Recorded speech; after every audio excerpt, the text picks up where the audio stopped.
अक्सर आप जब अपने शहर के बाहर जाते होंगे, कूड़े के ढेर को देखकर आपके मन में कई तरह के सवाल जरूर आए होंगे कि ये इतना बड़ा ढेर आया कहां से?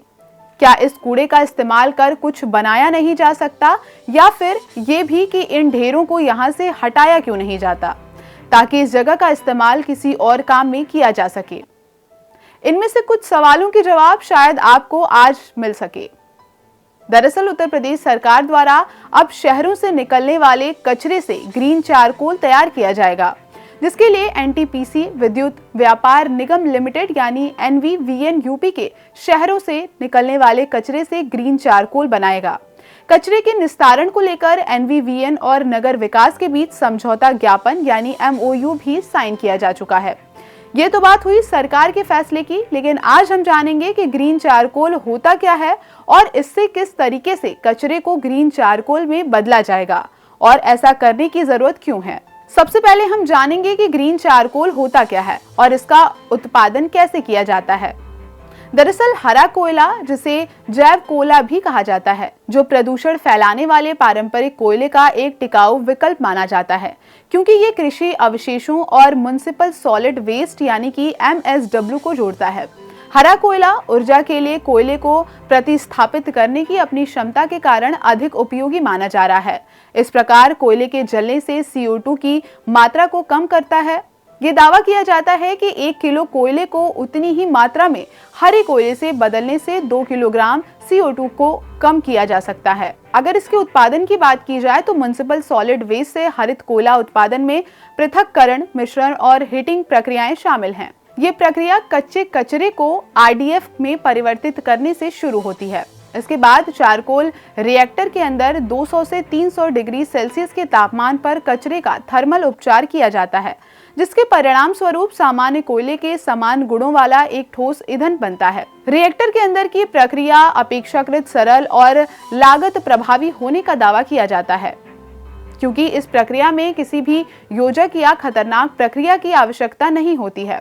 ये पारंपरिक कोयला जलाने की प्रक्रियाओं से कहीं अधिक कुशल है। उत्पादित कोयले को एक छलनी का उपयोग करके साफ किया जाता है, फिर शुद्ध किए गए कोयले को एक मिक्सर में बाइंडर और पानी के सटीक अनुपात के साथ मिलाया जाता है।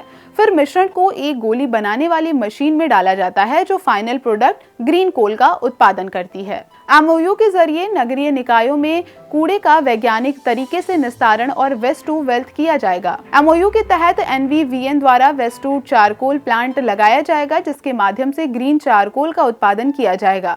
इसका उपयोग विद्युत उत्पादन में किया जाएगा। इस आधुनिक तकनीक के प्रयोग से न केवल कचरे का पूर्ण निस्तारण होगा, बल्कि कार्बन फुटप्रिंट को कम करने में भी सहायता मिलेगी। इसके साथ ही ये पर्यावरण के अनुकूल एक अग्रणी कदम भी साबित होगा। ये एमओयू सरकार के प्रदेश में क्लाइमेट रेसिलियंस और प्रभावी अपशिष्ट प्रबंधन पर जोर देते हुए सतत शहरी विकास के लिए प्रतिबद्धता को दर्शाता है। ग्रीन चारकोल की जरूरत हमें इसलिए पड़ी क्योंकि कोयले को खदानों से निकाला जाता है और सैकड़ों किलोमीटर दूर उपयोग करने वाली जगह तक पहुंचाया जाता है।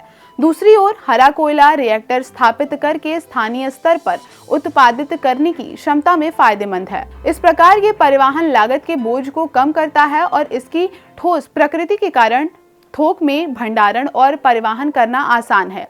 ये दावा किया जाता है कि हरा कोयला पारंपरिक कोयले की तुलना में तुलनात्मक रूप से कम प्रदूषक जैसे सल्फर डाइऑक्साइड, पार्टिकुलेट मैटर और ग्रीन हाउस गैसों का उत्सर्जन करता है। दूसरी ओर ये लैंडफिल में भेजे जाने वाले म्युनिसिपल सॉलिड वेस्ट यानी कि MSW की मात्रा को भी कम करेगा और इस प्रकार MSW प्रबंधन में भी ये महत्वपूर्ण भूमिका निभाएगा। ऊर्जा सुरक्षा के संबंध में हरा कोयला थर्मल पावर प्लांटों और ऊर्जा गहन उद्योगों को जीवाश्म ईंधन पर निर्भरता कम करने में भी सहायता करता है।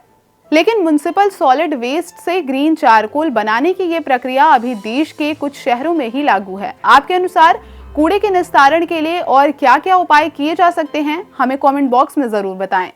तो आज के इस कार्यक्रम में बस इतना ही। मिलते हैं कुछ नई जानकारियों के साथ, तब तक मुझे दीजिए इजाजत। नमस्कार।